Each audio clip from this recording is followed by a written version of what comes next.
शुरुआत से ही software development के दो डिपार्टमेंट्स हैं। एक है डेवलपमेंट टीम जो कि स्क्रैच से प्लान, डिजाइन और सिस्टम को डेवलप करती है, और दूसरी है ऑपरेशंस टीम जो डेवलप किए गए प्रोडक्ट को टेस्ट और इम्प्लीमेंट करती है। ऑपरेशन टीम डेवलपमेंट टीम को किसी ऐसे बग पर फीडबैक देती है जिसे ठीक करने और जिस पर रीवर्क करने की जरूरत होती है। ऐसे में डेवलपमेंट टीम ऑपरेशन टीम के फीडबैक का इंतजार करती है और इस दौरान कोई और काम नहीं कर पाती। जाहिर सी बात है, इससे टाइमलाइन बढ़ जाती है और पूरा सॉफ्टवेयर डेवलपमेंट साइकिल भी डिले हो जाता है। ऐसी इंस्टेंस हो सकते हैं जहां डेवलपमेंट टीम अगले प्रोडक्ट पर आगे काम करती है, जबकि ऑपरेशन टीम पिछले कोड के लिए फीडबैक देना जारी रखती है। इसका मतलब है कि प्रोजेक्ट को खत्म करने और फाइनल कोड को डेवलप करने में कई महीने भी लग सकते हैं। अगर दोनों डिपार्टमेंट साथ में आ जाएं और एक दूसरे के साथ मिलकर काम करें तो क्या होगा? क्या होगा अगर कंफ्यूजन की दीवार को ही तोड़ दिया जाए? दरअसल इसी को डेव ऑप्स अप्रोच कहते हैं। डेव ऑप्स का सिंबल इन्फिनिटी जैसा होता है, जो दर्शाता है कि ये एफिशिएंसी इंप्रूवमेंट और कांस्टेंट एक्टिविटी का एक कंटिन्यूअस प्रोसेस है। डेव ऑप्स अप्रोच से कंपनियां नए बदलावों और डेवलपमेंट के लिए तेजी से अडेप्ट होती है। टीम्स अब तेजी से काम कर सकती है और डिप्लॉयमेंट ज्यादा बेहतर तरीके से हो पाते हैं। लेकिन डेवऑप्स टीम्स के बीच एक बेहतरीन फ्लो बनाने में मदद करता है और सॉफ्टवेयर डेवलपमेंट प्रोसेस को सक्सेसफुल बनाता है। डेवऑप्स को कई टूल्स की मदद से कई फेजेस में इम्प्लीमेंट किया जाता है। आइए इन फेजेस के बारे में जानें।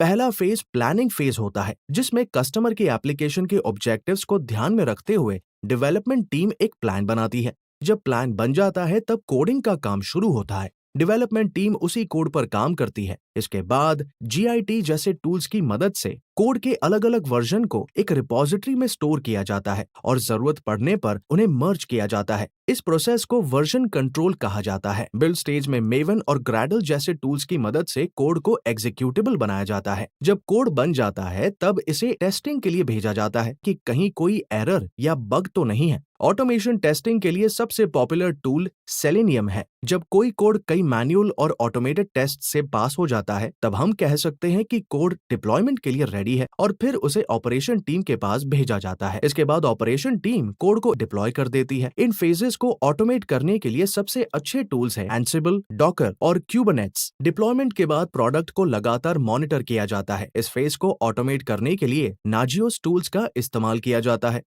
इस फेज से जो भी फीडबैक मिलता है उसे प्लानिंग फेज के पास वापस भेज दिया जाता है। यही वो वक्त होता है जब डेवऑप्स लाइफ साइकिल का इंपॉर्टेंट हिस्सा तैयार होता है, जिसे इंटीग्रेशन फेज कहते हैं। जेनकिंस टूल की मदद से कोड को बिल्डिंग और टेस्टिंग के लिए भेजा जाता है। अगर कोड टेस्ट को पास कर लेता है तो उसे डिप्लॉयमेंट के लिए भेजा जाता है। इस प्रोसेस को कंटिन्यूअस इंटीग्रेशन कहा जाता है। कई ऐसी टेक जायंट्स और ऑर्गेनाइजेशंस हैं जिन्होंने डेवऑप्स अप्रोच को चुना है। For example Amazon, Netflix, Walmart, Facebook और अडोबी। नेटफ्लिक्स ने अपनी ऑनलाइन स्ट्रीमिंग सर्विस 2007 में शुरू की। 2014 में ये अनुमान लगाया गया था कि लगभग 1 घंटे के डाउन टाइम के लिए नेटफ्लिक्स को $2 लाख का खर्च आएगा। हालांकि अब नेटफ्लिक्स ऐसे मुद्दों से निपट सकता है। उन्होंने सबसे बेहतरीन तरीके से डेवऑप्स को चुना। नेटफ्लिक्स ने सिमियन आर्मी नाम का एक टूल डेवलप किया है जो यूजर्स पर असर डाले बिना सिस्टम में लगातार बग पैदा करता है। इस प्रॉब्लम ने डेवलपर्स को ऐसा सिस्टम डेवलप करने के लिए मोटिवेट किया जो ऐसे किसी भी मामले में फेल ना हो। तो चलिए अब आते हैं एक क्विज पर। डेवऑप टूल को उसके इस्तेमाल किए जाने वाले फेज के साथ मैच करें। A, build phase, coding phase, deployment phase, testing phase. B, build phase, testing phase, coding phase, deployment phase. C, deployment phase, testing phase, build phase, monitoring phase. D, इनमें से कोई भी नहीं। आज ज्यादा से ज्यादा कंपनियों का झुकाव ऑटोमेशन की तरफ हो गया है। उनका लक्ष्य डिलीवरी टाइम और डिप्लॉयमेंट और ऑपरेशन टीम के बीच के गैप को कम करना है। इन सभी लक्ष्य को पाने का एक लौता रास्ता है और वो है डेवऑप्स। अगर आपको भी ये लक्ष्य पाने और डेवऑप्स में एक्सपर्ट बनना है तो सिंपली लर्न में डेवऑप्स में पोस्ट ग्रेजुएट प्रोग्राम देखें। इसे कैलटेक CTME के साथ कोलैबोरेट करके डिजाइन किया गया है।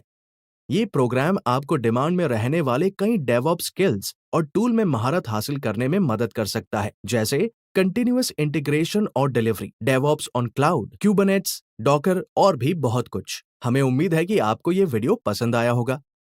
अगर आपको पसंद आया तो हमें थम्स अप का बटन जरूर दबाएं। साथ ही हमारे चैनल को सब्सक्राइब करें और लेटेस्ट टेक्नोलॉजीज और ट्रेंड्स के बारे में जानने के लिए बेल आइकन पर क्लिक करें।